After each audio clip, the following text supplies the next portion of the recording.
So Maggie, today we're talking about the movie Dragon from Russia, Right. a film we should say that you're not in, but you've watched and obviously have an appreciation of. What really impresses you about like the visual style of the movie?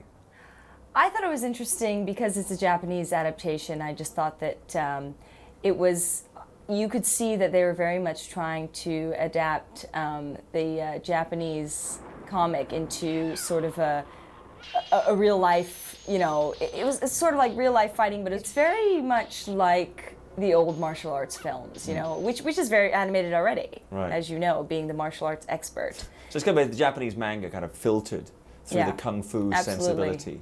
Now, I mean, obviously, everybody knows like I'm a die-hard kung fu fan. Now, Right. you're probably more of a general film appreciator. Mm-hmm. So if you were going to describe the film to somebody who had not seen the movie and trying to encourage them why they would want to watch Dragon from Russia, what are the elements that really make it appealing?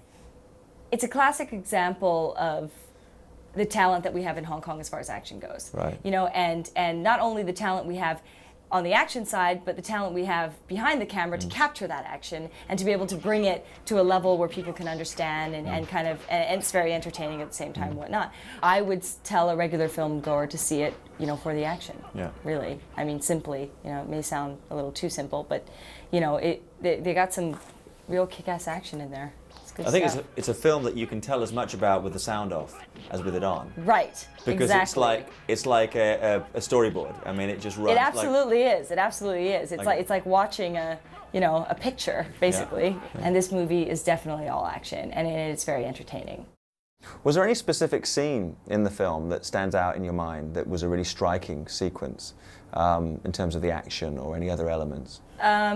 It's a bit cliche to say, but I guess, you know, the ending action sequence was the most outstanding, I have Right. to say. You know, they opened with a bit of it, Yeah. you know, a bit of a taste of what you're going to see later, but it was the most explosive action scene was the end, as it should be.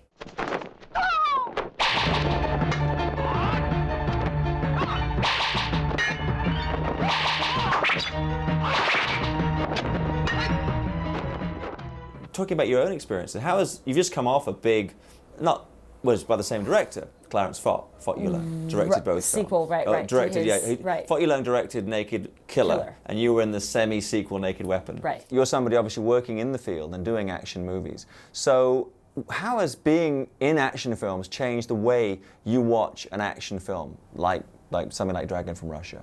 Oh, absolutely. It changes, you know, I've done a full turn, you know, I mean, Yeah. like yourself, you know, being a writer, you know, and a producer and whatnot, when you view films, you have an entirely different way that you look at Right. things because, I mean, you've been there and you've done it and you have a great appreciation for things that you know are more difficult and you know the tricks, you know what people are actually doing and what they're not doing and you know, like I said, it gives you a more appreciation for what that person is bringing to screen because you know how hard it is. You know, it's not easy. Yeah, the biggest thing that changed for me between watching films as a fan in England and being in the industry Right. was appreciating how many times people perform the same movement, which I saw you doing on the set. Exactly. And you know? when you've done knowing and wondering how long it took to get where, Exactly. you know what actually you're seeing. because you look know? at one movement on the screen, and when you're watching the film as a layman, quite rightly, you just see that one motion. Right. But when you know about it, you're going, oh God, that would have been... That must have taken forever. My God, that must have killed him or her or whoever Right. did it. And you just you have a lot more empathy for what's happening on screen because you know, I mean, my God, it's tough. Right. Action movies are not easy. And I mean, it's interesting to look at that film. I mean, look at Dragon from Russia, because I think of the principals, none of the principals are actually martial arts stars per se. Sam Hoy and No. Maggie Cheung, No. Nina Lee, all of them are basically who, much as yourself, you're an actress Exactly. and a model and brought in Right. to do that. Right. To what extent? I mean, how much gap is there, do you think, having looked at this film, between what a trained martial artist can do and what an actress or an actor can be shown doing on film? From what I saw, I mean, basically, now being in the business and now having done it, there's a big difference for me watching somebody who I know is a trained martial artist and somebody who I know is an actor doing martial arts. Right. You know, it's not that an actor can't be good at doing martial arts. It's just that there is a certain flow and a certain know-how that an actual action expert just has. You know, there's there's something that you see and that you know, or even if it's an actor and they're actually attempting it and they're good at it. You know, you see that. You know who knows what they're doing. You know who doesn't. You know, it's pretty obvious. But with a great action director, anything can be achieved, really. When you look at Sam Hoy obviously is a Cantonese pop singer, and he's not known as being like a martial arts expert. How do you think he made out in the movie? As far as the action went, and you know, being an action sort of person myself, it's not easy, and I think he pulled it off pretty well. You know, I think that he there's a lot of credit due to him for the action that he did. You know, it's not always the easiest to have to do, you know, a sort of like kick-ass movie and also deliver a deep, very deep, you know, acting performance. So I did like he did what he did with the action. I thought that to his credit, he did a great job. Right. I mean, and the thing interested me about this movie was, about Hong Kong action films in general, of this era, is you often see somebody who subsequently became really quite an icon, but in a subordinate role. In this movie, it's Maggie Cheung. Right. I've seen you in interviews, and also we talked privately. You've said how much you admire her as an actress, and also how you'd like to emulate, if you were going to kind of emulate the career of anybody in Hong Kong, it would be her. So I was going to ask you why. What is it about Maggie Cheung that appeals to you in that way? The thing that I love most about her is that no matter what role she is playing, whether she's playing a lead or in this film, sadly, not playing a lead, she brings her own character to life. Right. That's what's great about her. You know, whether she, you know, like I said, is doing a big role, a small role, she puts her heart into it, and you know she's there. You know, you feel that she's there, whether it's a big or small part. You know, and as a small part, sometimes it's even stronger for her because she has more presence than anyone else does in the film, and it's just, you know, that's a great actress. You know, that's what it takes to be a great actress. You know.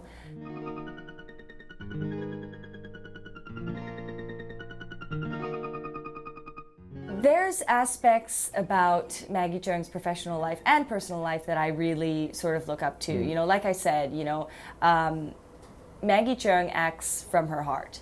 You know, and she's an instinctual actress, which I appreciate because it's something that I can relate to as well. You know, I was never trained. I was never, you know, somebody who was fortunate enough to have a background in acting before I started. You know, and instinct is something that not very many people have. Right. And when you do have it, to be able to build on that makes you become something even greater. And for her, I always viewed her as an instinctual actress, and something that I really, really liked about her. And she's, as far as, you know, personal goes, she's one of those famous people. She's great at what she does, but you know, it just doesn't seem like it's a big deal to her. And she's very private about her life, and she's not an open book, and she's not a commercial sale. And maybe that's why I love her the most, because in such a great industry in Hong Kong, it is a great industry, but there's a lot of selling out going on here. There's a lot of commercial music, commercial films, commercial this and that. And it seems to me that in her career, she's tried to fight all that. And I respect that a lot. It's hard to do. Had you been cast in this movie, what role would you like to have played? Which role would I like to have played? Spring roll? Yeah, pork chop role. I like the bad guys in the film, actually. I would have played the bad guy who wore the mask. Oh. A woman's version of him. Perfect. I thought you learned watching this, Dragon from Russia 2. Yeah, give me the mask. And because there was, actually, I thought you had a pretty good thrash at the role played by Carrie Mgalai. Oh, yeah, yeah. Because I've worked with her before, actually. I think she's extraordinary. She's great. I know that she has this level of professionalism, and it very much impressed me about her when I met her 4 years ago. And she brought that to the film. She is different from Maggie Cheung. You can see the difference, you know, in the acting. It's that she walks a very straight line, you know, when she acts. She's here and she stays there, right, for the entire film. And I just like that sort of that steadiness about people, you know, and I think that it's a great aspect to her acting. Yeah. That's what I liked about her in the film. What impressed me about her was, if you look at the films she's done, she's got this image as this very sexy, sensual woman. But as far as I know, looking at her movies, she's never actually taken her clothes off in a film. But she's got this very sexy image, and I think that comes through in this film as well. She's very sensual. Right. Her just her Yes, presence. her you presence know? is sensual. I mean, when I was working with her in China, she's such a woman. I mean, she is a woman's woman and a man's woman. I mean, she's all woman. This lady, I never saw her without makeup once. Yeah. I mean, when she walked out of her hotel room and we met in the lobby, she was all made up. Right. already at 5 o'clock in the morning, 10 o'clock at night, whatever time it was we were going. You, on the other hand, wearing a cap and a tank top and bags. Right? Yeah, okay, yeah. Bags, Just so my we know. hair was, Yeah. because we all got made up on the set. Give the full picture to the audience out there, yeah, different exactly. styles. You don't want to see me in the lobby at 5 in the morning going to the set. But I mean, she's just such a woman. And she brings that to screen. And that's why, I think that is why people think that she's so sensual in her way. And, sensualness as far as a woman goes, it doesn't mean taking your clothes off. It doesn't mean, it's the way you move, the way you speak, the way you, it's the essence of woman. It's not, skin. Now, Dragon from Russia actually is in a tradition within a Hong Kong cinema that I think it's probably been underappreciated, which is the huge influence the Japanese cinema has had on Asian cinema, on Hong Kong cinema, and on Hong Kong pop culture. So as somebody living in Hong Kong, I mean, how aware are you of the influence that Japanese pop culture has on pop culture in Hong Kong? I have this very, very strange thing that I think goes on in the world. I think that the Chinese very much idolize the Japanese. Japanese idolize the Americans, Americans idolize the Europeans. I don't know where the Europeans get what they get, but there's this weird string of, cultures that look up to each other. And as far as the Chinese culture, they absolutely look up to the Japanese for many reasons. I mean, the fashion and their films and their animation, everything that they do there is unparalleled, really. Because even in the Shaw's era, they were bringing in technicians like cinematographers. Absolutely. Because Japanese film was so far ahead at that period so of Hong far Kong ahead. film. Now, and I'm sure the rest of the people involved very much appreciate you coming in as talk about this movie, which you really have no involvement in apart from that you're working in the genre, you've watched the film. Right. Hong Kong Legends are spending a lot of effort and time restoring old Hong Kong movies from the 70s and 80s. And now, of course, the Shaw Brothers movies are getting the same kind of treatment. Why should anybody care? Why should people today care about these old movies? History explains why things are the way they are today. Right. And if you don't know your history about what you're doing or about anything, then what are we here for? And for someone like me, being able to know what happened before I came into this business is very important. You know, it's nice to know, where we were and where we've come and where we're going. Right. And unless you know what's happened before you, you don't know much. Right. And you can't bring what we're doing today to a higher level. And that's what I'm trying to do. So good on you, Q.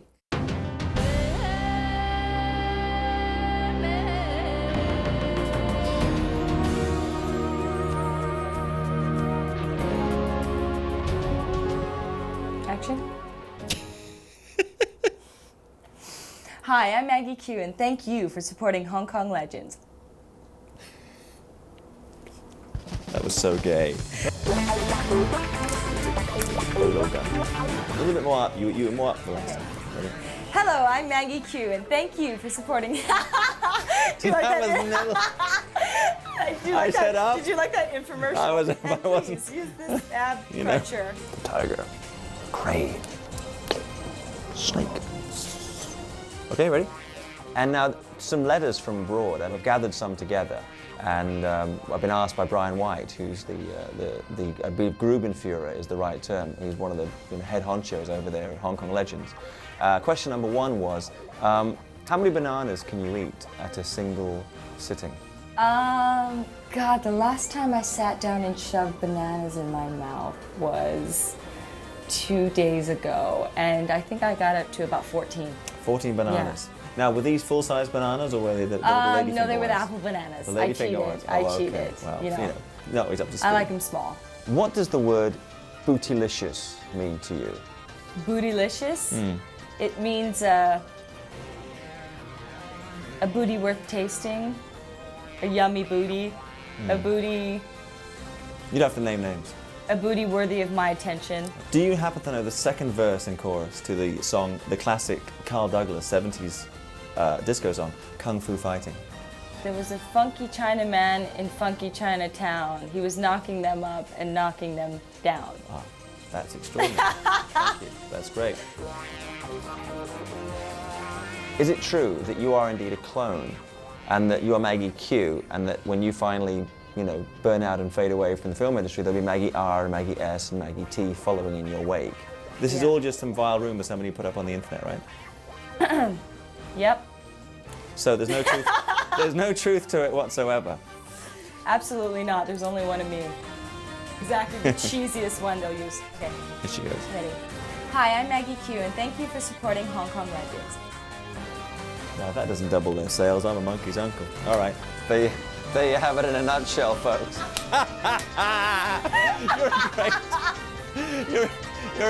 You're a great actress to keep a straight face like that. Sarah crouched down because she knew she was going to start laughing. Shalom.